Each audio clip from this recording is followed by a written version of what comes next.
A house at night, every light off, the family long asleep. From the road it looks empty, dark windows, no movement, no sound carried out to the street. And yet someone is home, someone is breathing in every room. The darkness did not empty the house. It only hid what was always inside it.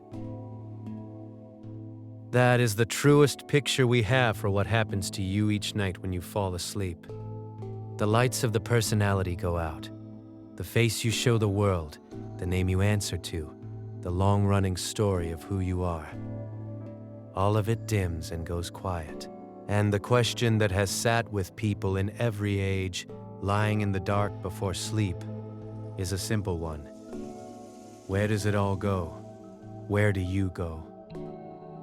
If the self can vanish so completely every single night, what does that quietly say about how solid it ever was? We will move slowly here, because this is tender ground, and rushing it would break it.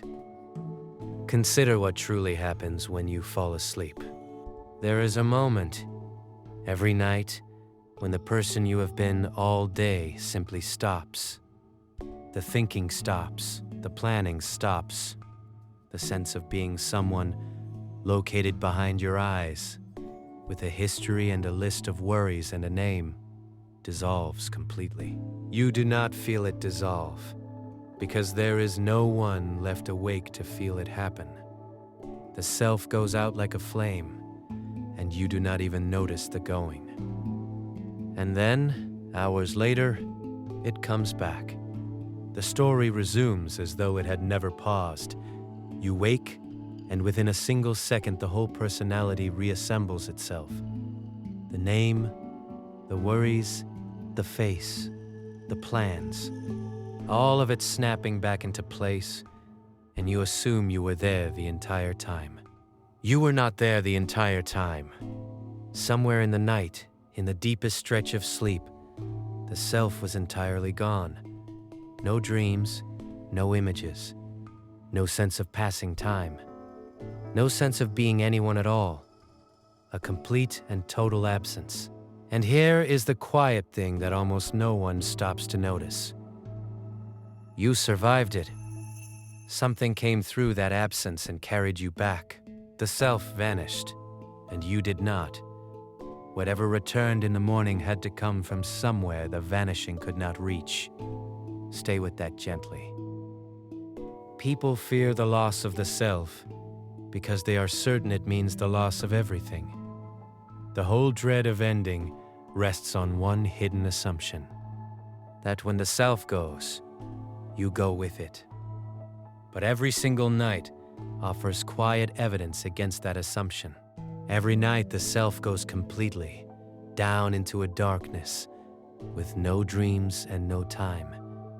And every morning, you return intact. If the loss of the self were truly the loss of you, the deepest sleep would be a death you never woke from. Instead, it is the most ordinary thing in the world. You do it without fear every night of your life, and you call it rest. So there must be something in you that is other than the self, something that has no need of the personality in order to keep existing.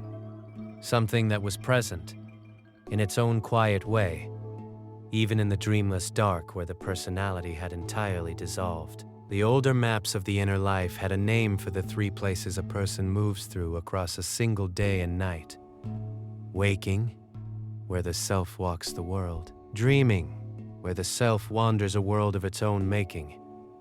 And the deep dark, where even the self finally lets go. And those old maps pointed at a fourth thing underneath all three.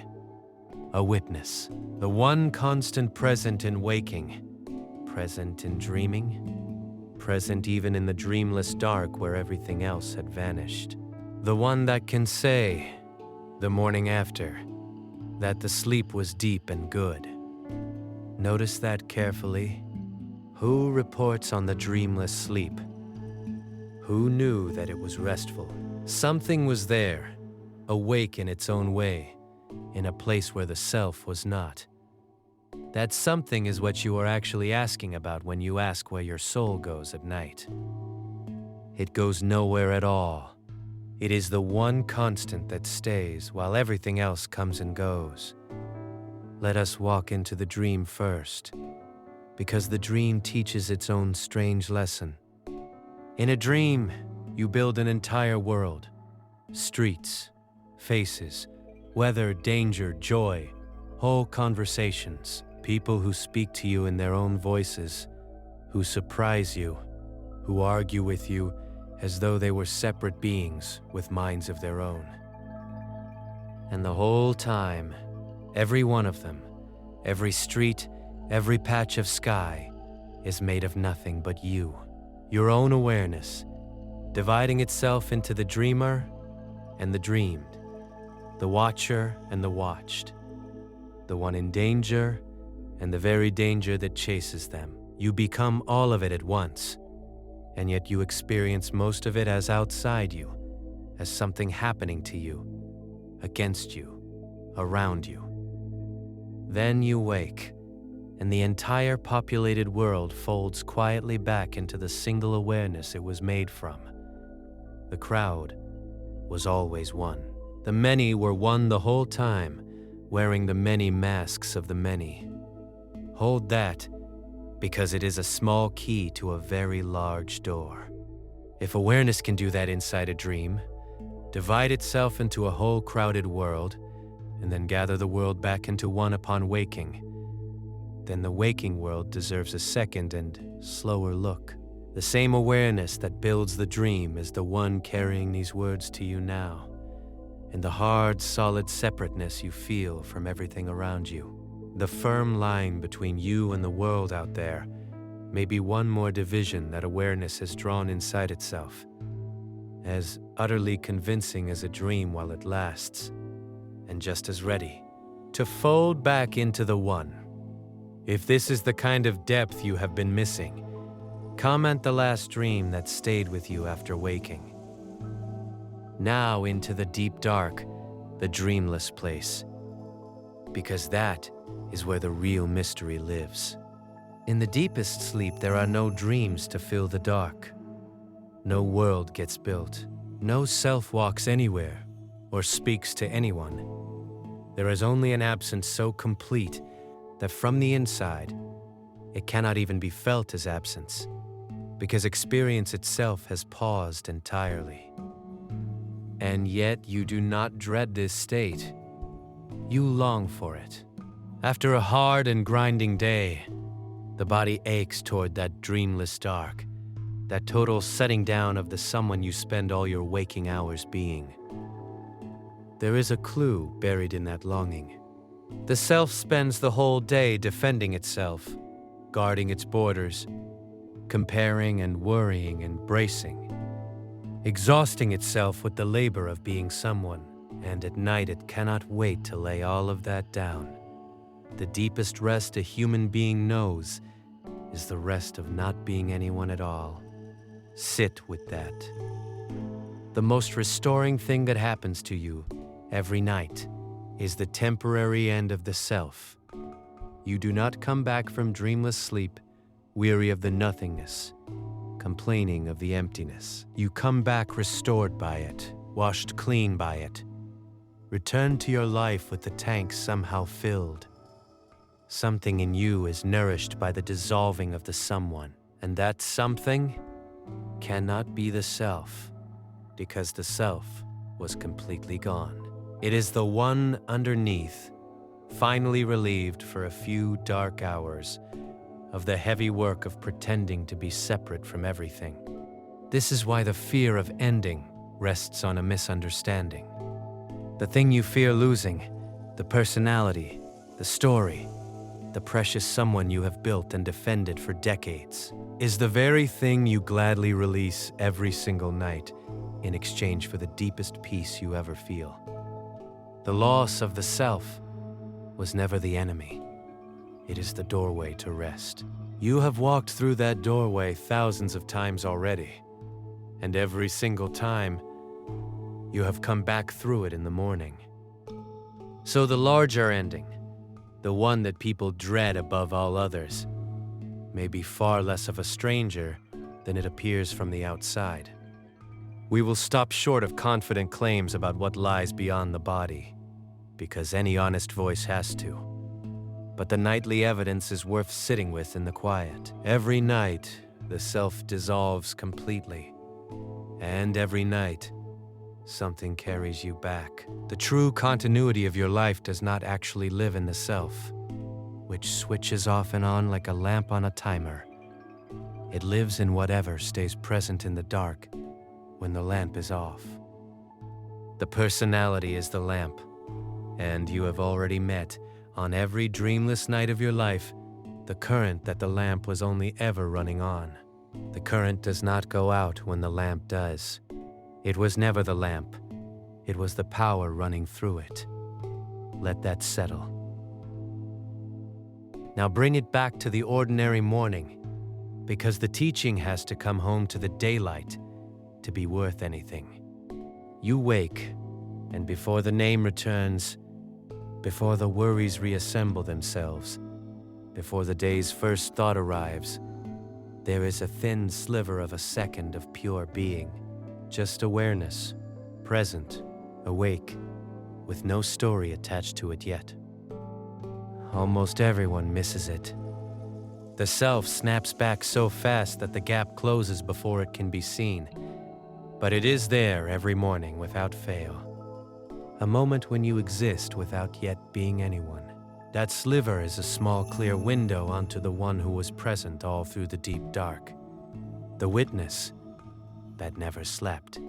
If you ever happen to catch it, that bare instant before the personality dresses itself and walks back out onto the stage, you will have met directly the thing that goes nowhere at night. You will have met the one who remains while the someone comes and goes. There is a strange tenderness in how reliably it waits for you. Every night, the whole production shuts down. The lights cut. The actor leaves the stage. And every morning, the same quiet presence is still there to switch the lights back on and let the actor return to the role. It asks nothing of you in the night. It keeps no score. It simply holds the space open until you are ready to step back into being someone again. The someone changes across a life. The face ages. The story grows longer and heavier. But the one who keeps the space open through every dark night does not age and does not change. It was there for the child you were, holding the dark while that small body slept. It is here now. It will be there in the sliver of tomorrow's dawn, before your name comes back to you. Now we widen all the way out, because this nightly disappearing has something to say about the waking world, too. Think of how completely you trust the morning. You lie down at night, and you let the someone go. And you do it without writing a will, without saying goodbye, without any guarantee in hand that the lights will come back on. You simply trust. Some deep part of you knows, beneath all argument, that the going is safe, that the dark is not the end, that you will be carried back. And you are right. Night after night, you are right. The trust is never once betrayed.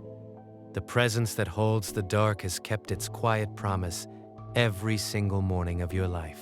So when the mind frets about the large or dark, it might pause and ask why it trusts the small one so completely and so correctly. Night after night after night, there is one more layer, and it sits in the dreams again, but seen from higher up. Each night, awareness makes a whole world and forgets, for the length of the dream, that it is the one making it. It loses itself in the streets it built, frightened by figures it drew, moved by faces it painted, fully convinced the dream is happening to it from the outside. And then it wakes and remembers. It was all one. There was never anyone outside. The terror and the comfort, the stranger and the self. with a single awareness wearing many faces in the dark. The old maps suggested something quietly enormous about the waking world with this. That the daylight life, the one that feels so solid and so separate, might be a longer dream of the same kind. One awareness, dividing itself into a billion faces, forgetting for the length of a lifetime that it is the one dreaming the whole thing. Frightened by figures it drew, in love with faces it painted, fully convinced the world is happening to it from the outside. And waking, when it finally comes, might feel less like dying and more like the morning after a long and vivid dream. If this gave you something real, subscribe and stay close for the rest of the work. Here is the turn the whole video has been moving toward, quietly, the entire time. Your soul does not travel anywhere when you sleep. The question itself carries a hidden assumption that the soul is a small thing that has to go somewhere, the way the body stays in the bed while the mind wanders off into dreams. But the deeper truth runs the other way round entirely. The soul is not the traveler at all. It is the space the traveling happens inside. The self goes out. The dreams come and go. The deep dark opens and closes. And through all of it, the awareness that holds these passing states stays perfectly still, going nowhere, because there is nowhere outside it for it to go. Everything else leaves into it, and in the morning, everything returns out of it. You are not the one who departs each night. You are the one who remains while the departing and the returning play out inside you, like weather moving across a sky that does not move. The dark house was never empty. The lights went off, the rooms went silent, and from the road it looked as though no one was home. But someone was breathing in every room the whole night through. The darkness did not carry the dweller away anywhere. It only hid the dweller from the eyes that need light in order to see. So when you lie down tonight and feel yourself begin to dissolve, the worries loosening their grip, the name growing faint, the someone you have been all day quietly letting go, you can meet it without a trace of fear. You are simply setting down the lamp for a few dark hours, returning to the current that was always running underneath it. The same current that has carried you through every night of your whole life and brought you back, without fail, every single morning. It carried you before you had a name to lose.